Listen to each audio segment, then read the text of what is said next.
tidak sendiri memerlukan proses motion tracing, pengujian daya optik, serta mengkonfigurasi ONT untuk memastikan kualitas koneksi sesuai standar.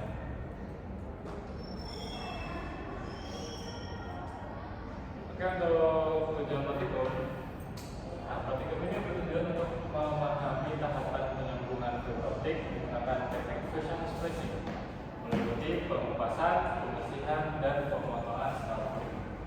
Selain itu, praktikum ini juga mempelajari konfigurasi ONT/CDI F4.0 serta pengukuran daya optik untuk mengetahui kualitas sinyal sehingga mahasiswa memahami dasar instalasi dan optimasi jaringan dan jaringan. Oke, kemudian ada metodologi penjelasan teknologi FTTH. Nah, pada teknologi FTTH, sumber internet berasal dari upstream yang yaitu link ISPA. Kemudian dari upstream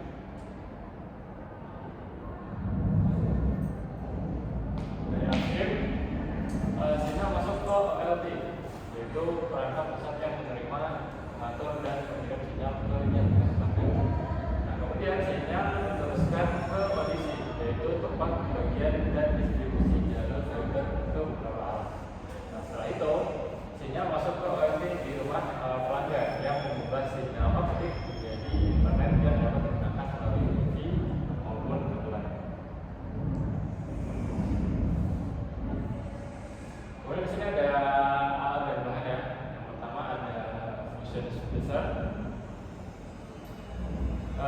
sebagai alat penyambung pada kabel fiber optiknya. Kemudian yang kedua ada OPM atau optical power meter untuk pengukuran daya optiknya. Dan kemudian ada ONT/CDE F4.0 sebagai perangkat pelanggannya. Kemudian ada juga beberapa alat di sini seperti fiber optik, dan alkohol tisu untuk menjaga kebersihan serat optik. Kemudian di sini ada proses instalasi kabel fiber optik. Proses instalasi fiber optik ini diawali dengan penarikan kabel sesuai jalur yang telah direncanakan. Kemudian kabel ditarik dengan hati-hati agar tidak terjadi tarikan berlebih atau tepukan tajam yang dapat merusak serat optik. Setelah kabel terpasang, dilakukan pengupasan dan pembersihan ujung fiber sebagai persiapan penyambungan menggunakan teknik fusion splicing. Nah, tahap instalasi ini sangat penting karena menentukan kualitas dan keadilan jaringan FTTH secara keseluruhan.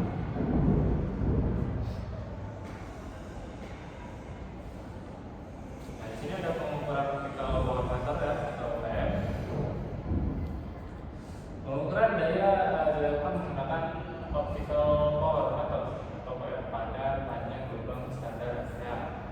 Nah, di sini hasilnya adalah minus 8,8.4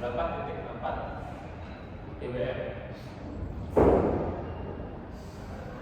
yang menandakan sinyal masih kuat dan layak digunakan oleh orang lain.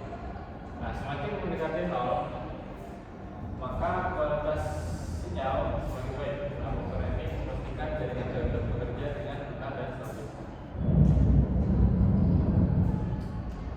Kemudian di sini ada konfigurasi pada bagiannya dan juga konfigurasi watt pada konfigurasi watt bagiannya. Juga ini DHCP dan konfigurasi dan jalan dan konfigurasi jaringan pada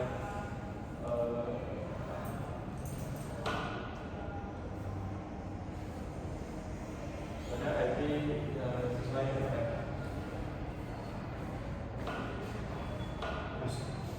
Ya, mungkin seperti itu penjelasan dari presentasi saya hari ini.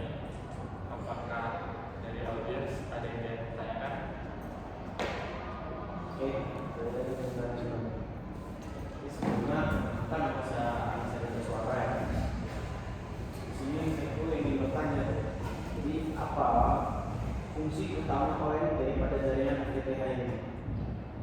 Oke, fungsi dari ONT utamanya adalah adalah untuk mengubah sinyal optik menjadi sinyal listrik sehingga dapat digunakan oleh perangkat user melalui Wi-Fi atau seperti yang saya jelaskan pada slide ini ya. Oke, cukup Mas? Lanjut. Saya sebagai analisis pertama tanya adalah mengapa kebersihan inti fiber itu sangat penting pada proses fashion finishing. Oke, kenapa kebersihan inti dari fiber ini sangat penting dalam proses fusion spacing? Nah, kebersihan ini sangat penting karena kotoran atau debu pada inti fiber dapat menyebabkan rendaman yang tinggi dan menurunkan kualitas dari sambungan tersebut. Lanjut, nomor 3. Pertanyaan ketiga. Pak. Mungkin saya ingin bertanya.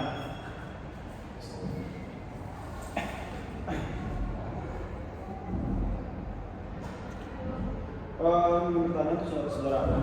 Di sini